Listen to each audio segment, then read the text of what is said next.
We are going to roll out an app, and it is ready to go. We were fortunate enough to have someone in the lawn care community who actually kind of is working on this and has something in their back pocket and reached out to us and said, hey, I got something that would be perfect for you guys. And so we kind of worked out the details in the last month, and I believe it's actually ready to go now. So I'm going to turn it over to Ope so he can kind of run through the details of it, talk about it a little bit, and just kind of what it is. Yeah, what's up, you guys? It's a pretty comprehensive app that will tailor to the individual. And I think that that's really important for a fitness challenge like that. There's a lot of different things in here that will gamify the experience for the end user to really keep the motivation going. And it's all based around, whether you've been on a challenge, whether you've done a weight loss journey before or not, this whole entire app and experience is really based upon any movement is good movement or positive movement, and any fitness is positive fitness, right? It's just to get people going, entertain people, and educate people, but then also connect people as well. That's really the main purpose. There it is. Can you guys see the actual app? Well, that scared me at first. Yep. Yeah. I know. I was like, wait a minute. Oh, the top right, a couple inches. Different kind of exercise. When we get to the app, this will be the onboarding experience that you guys will kind of be greeted with once you log in. I'll show you the sign up page here in a second afterwards, but when you actually log in, this is going to be what it looks like. We'll kind of just go through a video demo. You'll be able to select your overall focus, whether it's weight loss. It doesn't have to be weight loss for this. You can pick whatever you want.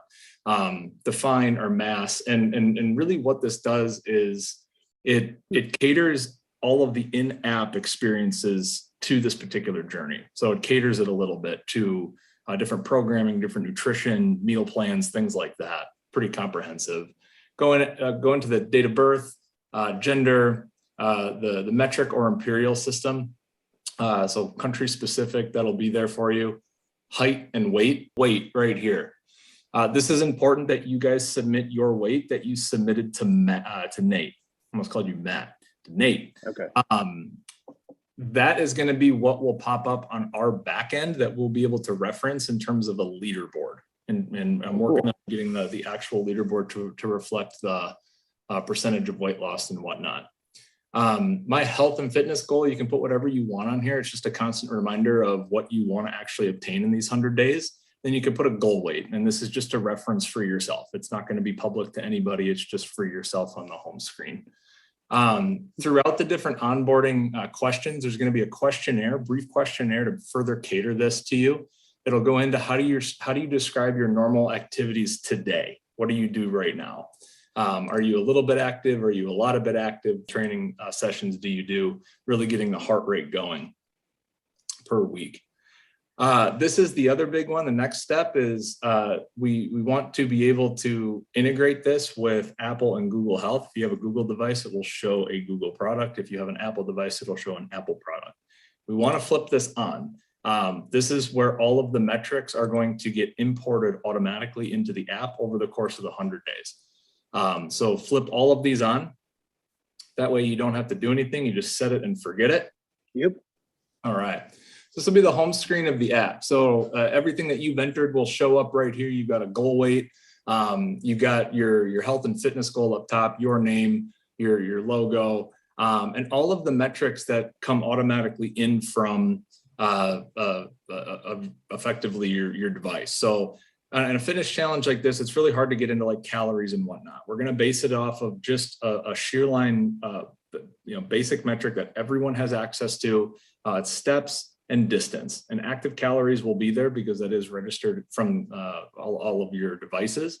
But steps, everyone's device will track that, and it's just a constant metric that we can always go for. In the industry, we know if that you're moving, the rest will effectively follow.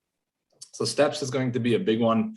As we go through the challenge, you'll be able to see your weeks or your weight. We put push-ups on here. How did we feel this week, etc.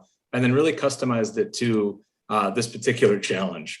There's what we call journey badges, which you guys will effectively earn as we go through cumulative progress throughout this entire challenge. So each journey badge represents a different metric, and it represents an actual metric that's meaningful. Throughout different recommendations through Mayo Clinic, the AHA, CDC, et cetera, they nailed about 7,000 steps per day for the average person who is inactive to get active again. We did not want to set a goal of doing like 10,000 or 15,000 steps per day and have people fail at that. We wanted to have it be based around 7,000 steps per day. Not too easy, not too hard. So all of these are effectively cumulative, that 7,000 all the way lumped up into a week's worth of time, kind of going through a journey of how you would plant an actual seed and have it be all the way through best lawn of the block and winning KOTG lawn of the week. So really, really catering to obviously our audience, but planting the seed, throw it on some starter for keep it moist, learning patience, grass babies, admiring progress, baby's first mow, step back and admire your progress. It's mow time and best lawn on the block and then KOTG, right? So really keep it going from there. On the actual tracker itself, this is going to be based upon weekly progress, like I just mentioned. So it'll have this step right here. And this log button that you'll see in that highlighted green is where you're going to log your weight each week. But some of the other stuff on here, there's nutrition, meal prepping. There's a bunch of different, pre-organized meals based upon the goals and, the things that you entered in your onboarding and your questionnaires. You can have different recipe libraries. There's thousands and thousands of recipes and nutritional different items in here. That's all there. So on and so forth. So quite literally every day of the challenge, you could follow this and meal prep throughout the week that are recommended serving sizes and calorie counts for you. So Chris, this is an app that you've been working on just the past 2 weeks solely for the KOTG weight loss contest, right? Yes. Whip this out real quick. No, this is pretty awesome, man. This is awesome. That's way cool. Just whipped it out. So on the connect section. So it'll look obviously a little bit different here, but it's color coordinated to who's leading at the time, who's in second, who's in third, and then the other ones are just one color. At the moment, it is going to be based on a point system, and every step you take is a point. Like I said, that's kind of the movement. That's obviously the leaderboard that this app is capable of. Nate and I are going to be working on trying to figure out how to do this on obviously the percentage based, which is what you actually are getting, scored on and so on and so forth, right? So that is a brief overview of the app. There's obviously a lot more in there. If you have questions regarding it, by all means, let me know. I'm happy to take some time out and do something on my channel just to kind of help you guys out. But hopefully this gets a couple more people in. It's obviously a free app that is available to everybody throughout this challenge. And hopefully it motivates a couple people to hop on board and get a part of that leaderboard, right?